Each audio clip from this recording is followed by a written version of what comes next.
failed presidential campaign, but she just went on conservative radio to open up about what happened and took some new shots at President Trump. I don't have any personal stake in this presidency. I have a citizen stake. I am, as you might guess, very much worried by the actions and rhetoric of our current president. I've been very disappointed in the way that he has conducted himself.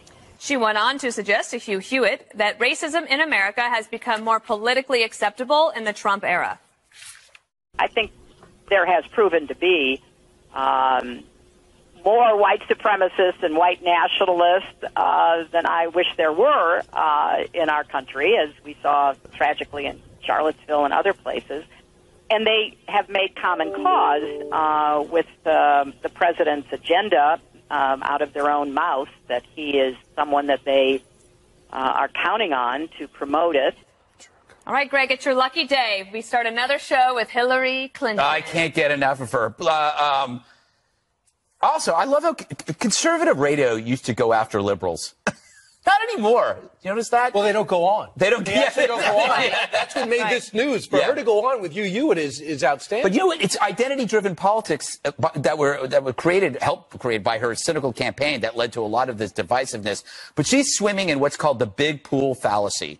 Trump will have some creepy fans because when you have a lot of fans, some of them are bound to be creepy. The bigger the pool, the more likely there might be a creep in that pool. However, you have to be cognizant, if you're the lifeguard, should you say something? And I think one of the flaws with Donald Trump, it's a salesman's flaw. You never want to turn down a sale. It's actually not a moral choice. It's not a correct choice, but it's a part of thinking that, like, the money's green, so you never turn down a sale. You never know. You never condemn anyone until somebody else comes along. So there's a glimmer of truth here. But the other issue here is that the Democrats have a problem. You remember how they made Al Gore the president of global warming because they couldn't make him president, so they gave him something to keep him busy. They gave him a cause so he couldn't hurt anybody. They got to make her president of something like the Angry Book Club so that she goes off and does some stuff. Or she could be Bill Clinton's own defense attorney when those cases come up. She could actually interrogate Juanita Broaddrick. Well, how good would that be? If they hadn't had to close the Clinton Global Initiative, she could be doing that, but of course that's not available to her. Did you try to get Hillary Clinton on your radio show? No, not that I know of. Yeah, because you just know she's not coming on. Well, I didn't think she was going to come on. I know we're asking on Fox and Friends on a regular basis. It never happened. And she had no interest when she was trying to be president of the United States of coming on. And it's the biggest mistake that both Al Gore, John Kerry, who came on as Secretary of State, and Hillary Clinton did make. Because if you come on, and Juan, as you know, if you want to use some of your best segments, we're on with people, and this show in particular, would disagree with you. Absolutely. Because you win people over, and some you don't, but at least you go in there and you're going to get your hands dirty. And she, in this interview, said, Uranium One, that's still going on, and still everyone proved it didn't exist. Well, there's a problem with that. That story's moving.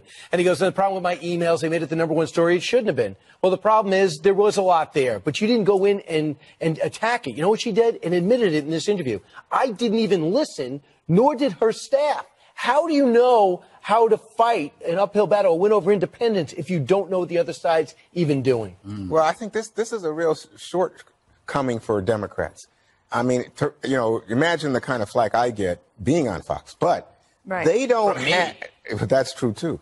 But they don't have a sense of the ability to come here and use this as a forum to influence people. So I think that's why it's great that she went on Hugh Hewitt's show.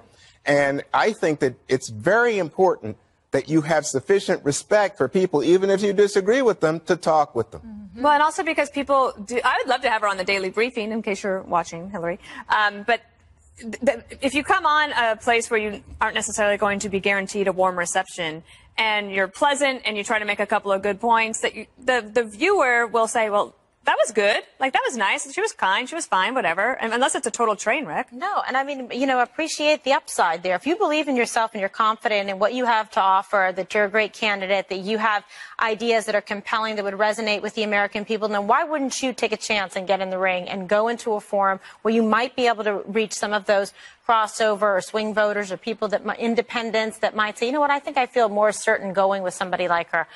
It could happen. The point is she didn't take that chance. And you would think, Brian, to your point, that other people made this same mistake, that they would learn. How many high-paid consultants and experts does it take to figure it out when you have eyeballs in the reach of a network like the Fox News Channel and FBN? Why wouldn't you take that opportunity? Yeah. I don't get it. The one thing that really drives me crazy is if, and this would be true if a conservative went on MSNBC and then complained during the interview, like, well, I know what network I'm on. She did that a few years ago, and I've never forgotten it. But I don't get that. She used to go on when she was going against President Obama, and one of the things in the break she said is, thank God for Fox, because we were the only one asking President Obama when he was Senator Obama legitimate questions, and we allowed, and it was one of the most interesting races that I can remember. Well, she hated Obama. Yeah. He hated him. Well, I don't know about that, but she did. Remember, she was his rival for the nomination. And then Bill hates him, too. Right. But I will say that what you got is a situation where she said, you know, this week that when Bill Clinton was running, if there had been a Fox News,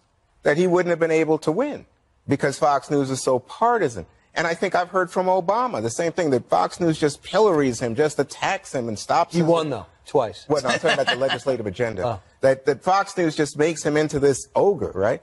But at the same time, the reality is if you're not talking to people, this goes back to your business about the salesman, then you're not selling. You're not out there making the pitch. They may feel unfairly attacked, but then show some gall. Show up. She did make a comment about President Obama. In fact, could we play that one here? It is true that when you run to succeed a two-term president of your own party, you have a historical headwind blowing against you. And I refer to that in the book because it's not just this campaign can be set apart from everything that's ever happened in our politics. It is a challenge.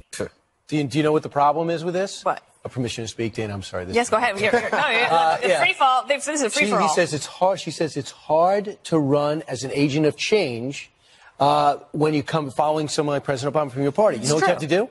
You have to say, I like President Obama, but this is what I would have done differently. I would have ran the economy differently. I was a little concerned about the regulation. I would have said, when it comes to Syria, I would have done something different. In fact, I have a memo here that says, on this date, I recommended we start a bombing. It would have prevented the Russians from coming in. She did that in 2008 when she had to distance herself from Bill Clinton. And also, like, McCain had to separate from George W. Bush. Like, that always happens. So what do you think will happen next time? Because the Democrats, they still have her out there wanting to create a legacy. They got to get her out.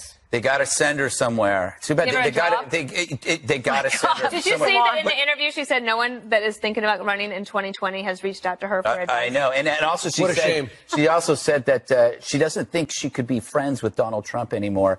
I guess she didn't mind his behavior when he was a Democrat or on the correct side of politics, giving her money, like her husband, who I think she could be friends with, or Harvey Feinstein. Sorry, not Firestein. Weinstein. Yeah. She could be friends with him, and she could be friends on a far lesser extent with Al Franken, who, by the way, no one has yet to follow up on. Go on YouTube and Google Al Franken, Howard Stern, 1999. Please.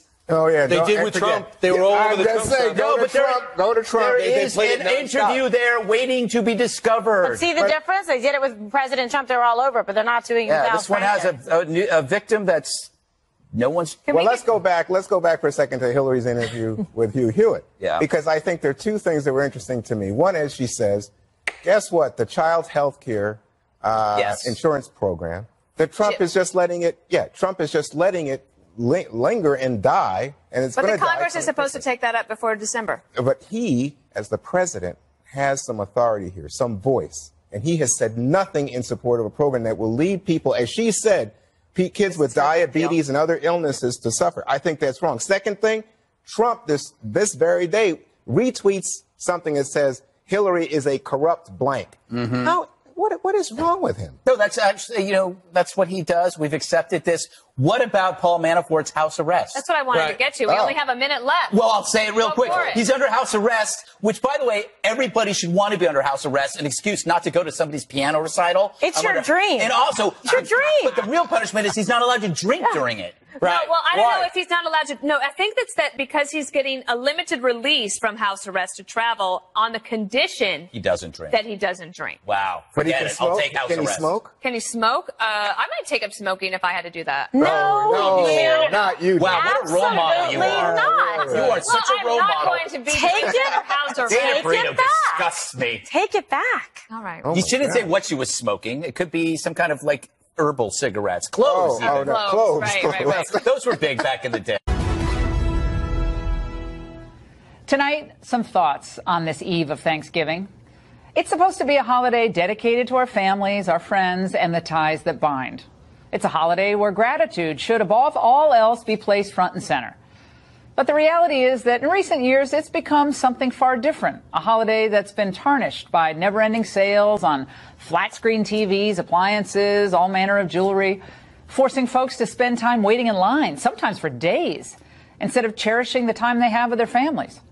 Polling shows that the majority of Americans say they're going to shop online this holiday season, with internet sales poised to surpass $100 billion for the first time ever. Sure, that's good for the economy, no doubt. But shouldn't we just dedicate one day to family and giving thanks without having to buy anything? Just take a look at how early these sales start this week. Kohl's, they kicked off at Turkey Day discounts on Monday. Old Navy, knocking 50% off all items beginning today. And by the time Thanksgiving morning rolls around, virtually every major retailer will be back offering Black Friday deals that will bring folks to the store or to their computers before they even have time to prep their meal, let alone clean it up. And that leads me to my next point. Why are stores even open on Thanksgiving at all? I know retailers, they need to sell, and I get it. They make all their money this time of year. It's the biggest season of the year for them. But is it worth the breaking up of families on the one day that some of them spend time together, that one day a year? It's bad enough that consumers are dragged away from their families, but what about the employees who are forced to staff the stores? Just look at this partial list of stores open tomorrow. Kmart is one of the first to open, cracking its doors at 6 a.m. Dollar General, Bass Pro Shops. I love Bass Pro Shops. I love Cabela's, but they're not far behind. And by the end of the day, they'll be joined by JCPenney, Old Navy, Walmart, Target, among many others. Well, I worry that in our haste to buy for everyone on our list, it's going to cause our relationships to fray with the people we love the most. And some things are worth more than the $100 you might save on that widescreen. And in most cases, those doorbuster sales are come-ons to get you to buy some other junk you don't need anyway. How many times have you stood in line for that $200 iPad on Black Friday, only to learn that the sale only applied to the first 5 sold? And turns out you're the 38th person in line. Read the fine print before you give up the stuff that really matters, the stuff that you're never going to get back and that won't ever go on sale. That's time with friends and family. And part of what drives us into the cold, it makes us want to join those Black Friday blowouts and the Friday mobs, is the thought that we might miss out on a great opportunity. My goodness, we got to get there. We got to drive there. We got to park there. But on Thanksgiving, the biggest opportunity in the world is back home, and it's around the table. So savor this Thanksgiving. Try to celebrate it without wrestling your neighbor.